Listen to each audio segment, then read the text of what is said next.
ఏలూరు జిల్లా లోపూడిలో కుల బహిష్కరణ వివాదం రాజుకుంది. తనను కులం నుంచి బహిష్కరించారంటున్నాడు కనకారావు అనే వ్యక్తి. ఇటీవలే సారా కేసులో అరెస్ట్ అయి విడుదలయ్యాడు కనకారావు. జైలుకు వెళ్లి వచ్చినందుకు ₹1,00,000 చెల్లించాలని కుల పెద్దలు నిర్ణయించారు. అయితే డబ్బు కట్టలేదని కనకారావు కుటుంబాన్ని పెద్దలు బహిష్కరించారు. కుటుంబమంతా ఆత్మహత్య చేసుకుంటున్నామంటూ సెల్ఫీ వీడియో రిలీజ్ చేశాడు. వీడియో రిలీజ్ చేసి అజ్ఞాతంలోకి వెళ్లిపోయాడు కనకారావు. కనకారావు కుటుంబం ఆచూకీ కోసం పోలీసులు గాలింపు చర్యలు చేపట్టారు.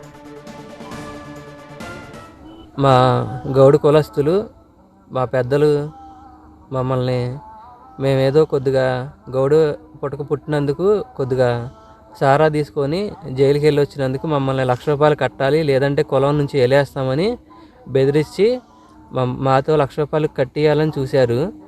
మేము మా దగ్గర లేవు అని కాళ్ళ ఎళ్ళ పడినా మేము కట్టలేము అని అన్నా వినకుండా మమ్మల్ని కులం నుంచి వెలేశారు. నేను నా భార్య పిల్లలు మందు తాగి చనిపోతున్నాం.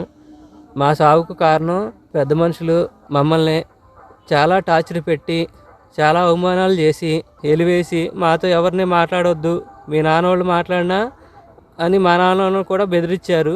మా సావుకు కారణం ఆ కుల పెద్దలు.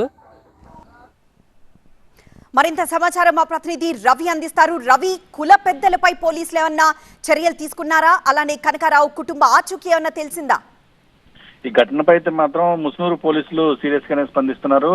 మొత్తం కుల పెద్ద దీనికి కారణం నుండి కుల పెద్దలందరినీ కూడా ప్రస్తుతం పోలీసులు అదుపులో తీసుకుని వారిని కూడా విచారిస్తున్న పరిస్థితి కనిపిస్తుంది. ముస్నూరు మండలం లోపూడికి చెందినటువంటి కనకారావు నవంబర్ 15వ తారీఖున 5 లీటర్ల సారా తీసుకెళ్తూ వాహనాల చెకింగ్ లో పట్టుబడ్డాడు. ఆ తర్వాత అరెస్ట్ అయ్యి జైలుకు వెళ్లాడు.